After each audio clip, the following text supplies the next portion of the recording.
Hey guys, Liz Daniels here from the Arrojo ART team, and I'm going to go over a few things about the straight razor with you today and how to use these tools together and how to apply it to a haircut.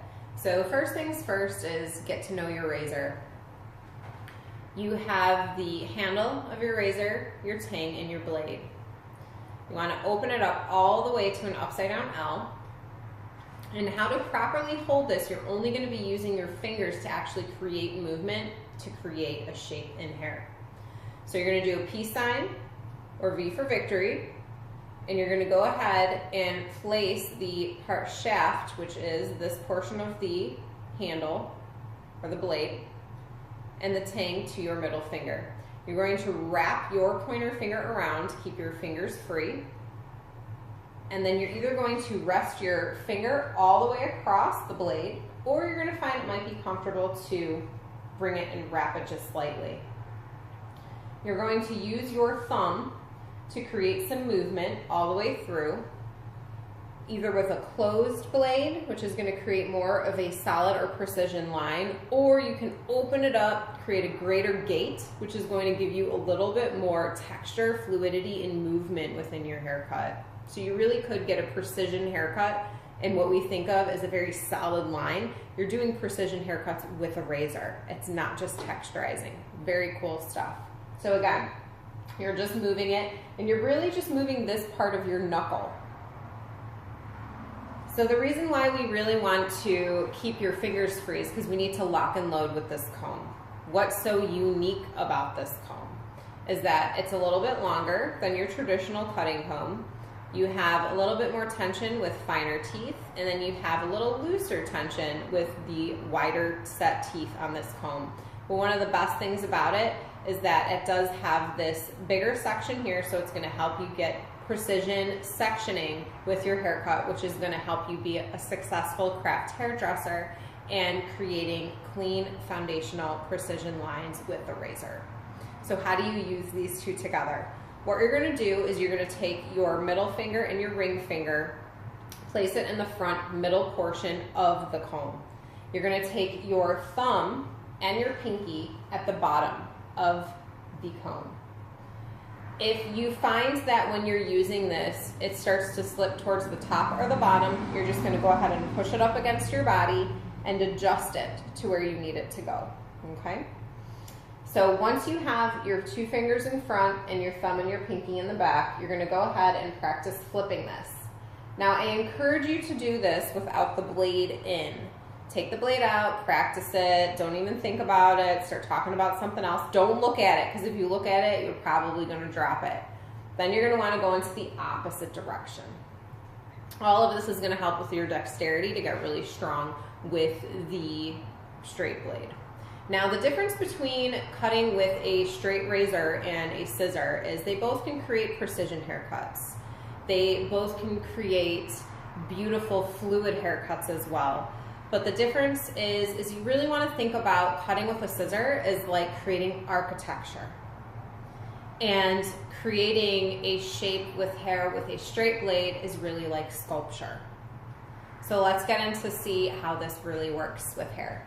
So right here I've got a doll head that is from the Arrojo Expo. Part of that collection was a haircut called the swag. So it's a little bit of a side swept bang in conjunction with a shag. Now I'm going to do this back portion. It's really like 5 sections. So you've got your 3 on the top. It overextends into the crown. You're going from mastoid process all the way across, and then really we're going to section this into 2 because this is too much hair for me to control at once. And that's the biggest thing that you want to do when you're cutting hair is, are you in control? If you're not in control, take a step back, take a smaller section, and make sure that your tension, your elevation, whatever it may be and what you're executing is where it needs to be and that you understand it. So first things first, we're going to open it all the way up to an upside down L, peace sign, V for victory. We're going to go ahead, we're going to lock and load. So now I'm going to take that first section to create a guide right in the middle here. And I'm not really in control of this whole subsection. It's a little too much hair, so I'm going to push it into 2 sections. So I'm really just going to start up here, creating a nice square layer from root to end. I'm going to create some nice tension here. And I'm going to start moving my blade before I actually touch the hair. Cutting the air before the hair. You always want to get it moving before touching the hair.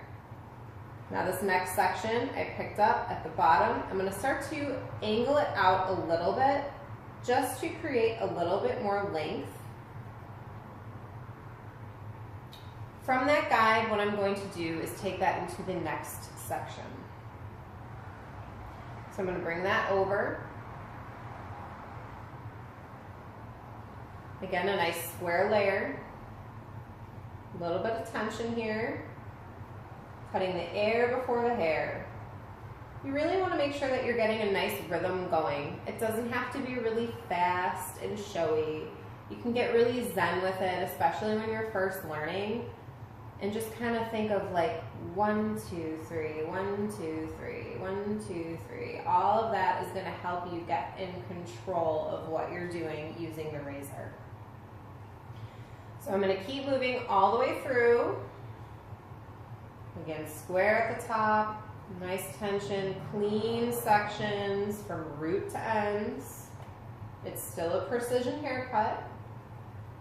If you guys really want to get to know the razor a little bit better, I would strongly encourage you to go to the Arrojo Academy in New York City. You will be able to get a lot out of a demo, but you're going to get so much more getting a hands-on experience and really being immersed in the Arrojo culture. It is the best way to go. So I'm going to take this last section, I'm going to over direct this little bit here. Let me spin this around so you can see it. I'm going to over direct this straight back.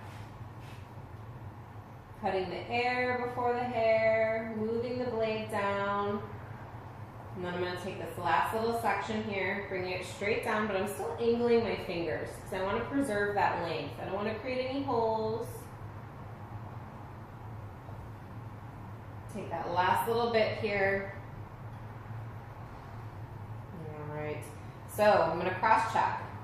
You never want to stop cross checking. You want to make sure it's nice and fluid on top and that it's balanced on the bottom as well. Sweet sauce. So we're going to go ahead and move to the other side. So I'm going to grab that section, bringing that guide from the previous that I created. From root to end, nice and clean. The reason why we get the blade going before we actually hit the hair is we're creating some fluidity into the shape, right? And based on how we open or close the blade is how solid that line is going to be. If it's going to be more wispy and soft, then we're going to open that gate a lot more. But if we want a really tight precision bob where it all falls to like a harder line, then you're going to go ahead and you're going to do a closed gate. The other reason in the variety of it, but the reason really why we get it moving, is because if you don't get it moving and you just kind of start and stop hard on the hair, it's going to create a really aggressive look. So you have some variety in creating with this tool, but it really isn't going to give you, it's not going to be your money maker, right? It's not your classics.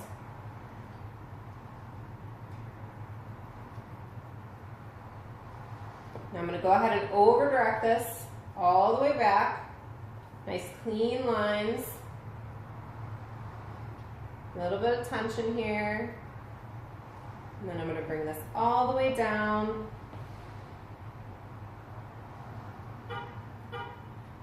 Creating a little bit more length.